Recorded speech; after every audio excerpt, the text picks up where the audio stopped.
So essentially, all of us are familiar with 2D. 3D is the third dimension. So we have length, breadth as 2D, and height is the third dimension. When we are designing any structure, we are actually visualizing it in 3D. We are building it in 3D in the physical world.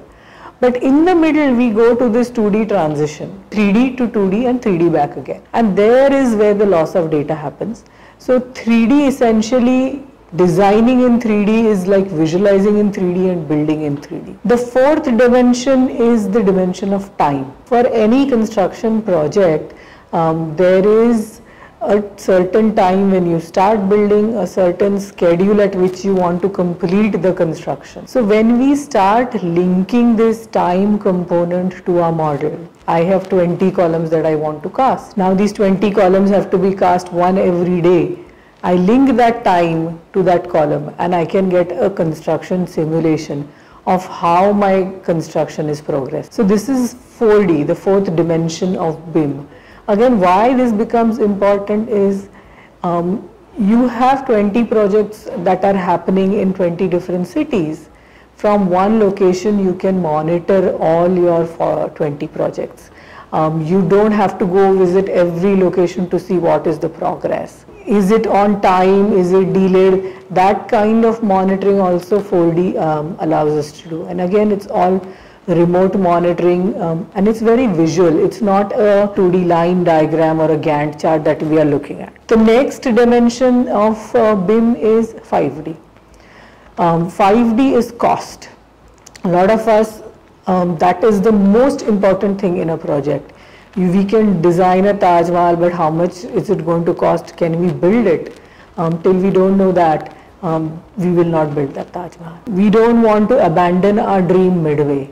So knowing how much time, cost is going to be needed to complete that project in the middle of our project cycle is also important.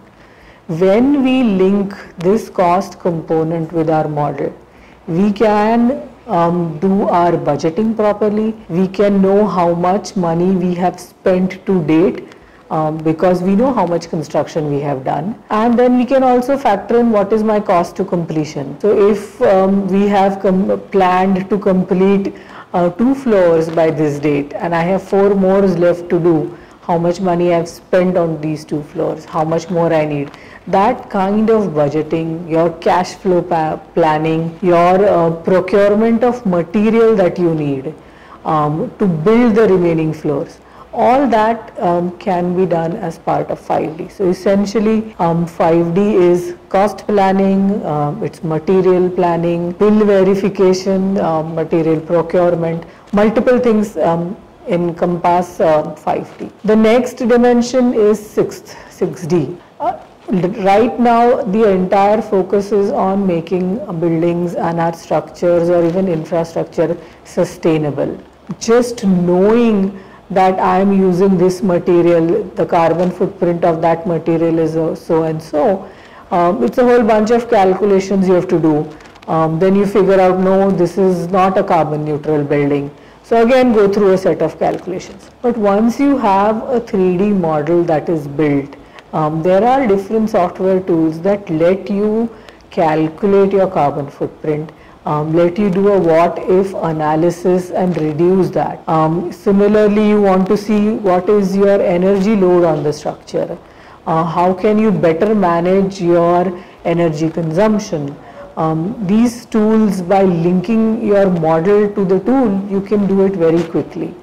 So the 6th dimension of BIM is essentially taking your model and figuring out how you can make it more sustainable and energy efficient, and a whole bunch of sustainability issues can be addressed through this. 7th dimension, that is facilities management. So we all know that in any structure, we take maybe 5 years to build it, but it is a legacy that we leave for the next 100 years. And if we can maintain that structure efficiently, we can do a better job of capturing all the information of that structure. So the inhabitants can be happy living there, it's very well maintained. That is what is going to make a impression, and it's like a legacy or a brand that we are leaving behind. So the seventh dimension addresses this facilities management, the operation, life cycle and maintenance of any structure. In this, we take our models and the assets which are part of the model. It could be your water tanks, it could be your air conditioners in somebody's home, it can be our fire alarms in an office.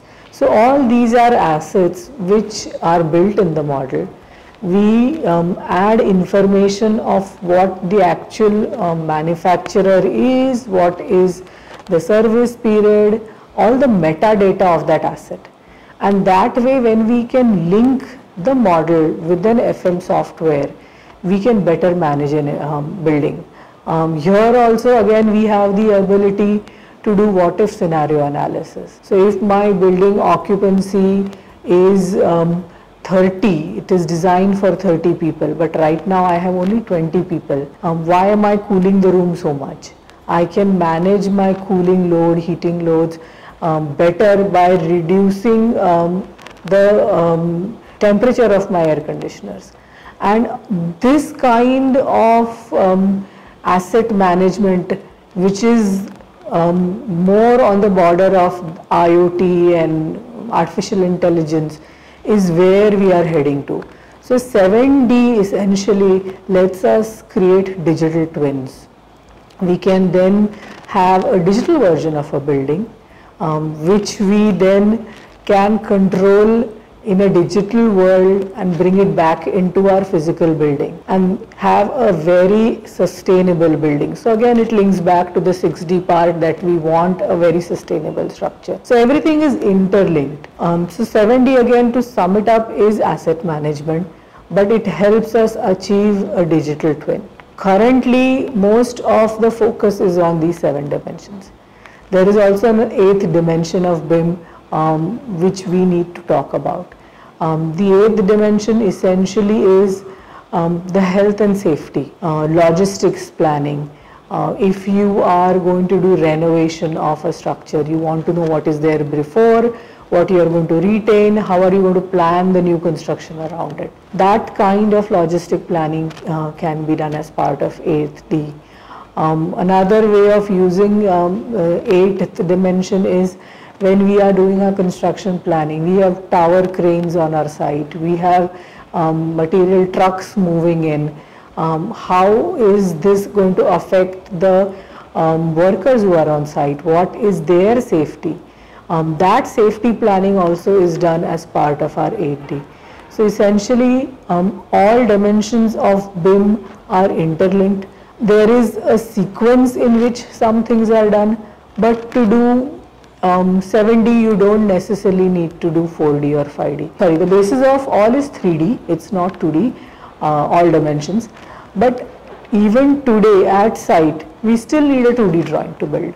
We cannot send a model and the structure get erected. A 2D that we need at site is a byproduct of this 3D model. The moment the model is built, you can extract a 2D drawing. Every time you make a change in your design, the 2D is auto-generated.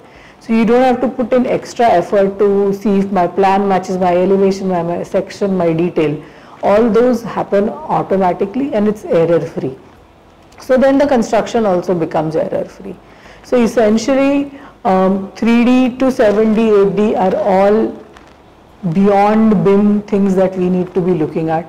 This is where we should focus on, and there is nothing stopping us from doing one only, but the ultimate goal is to go the entire life cycle of a building, prepare for that and go through all the dimensions of BIM.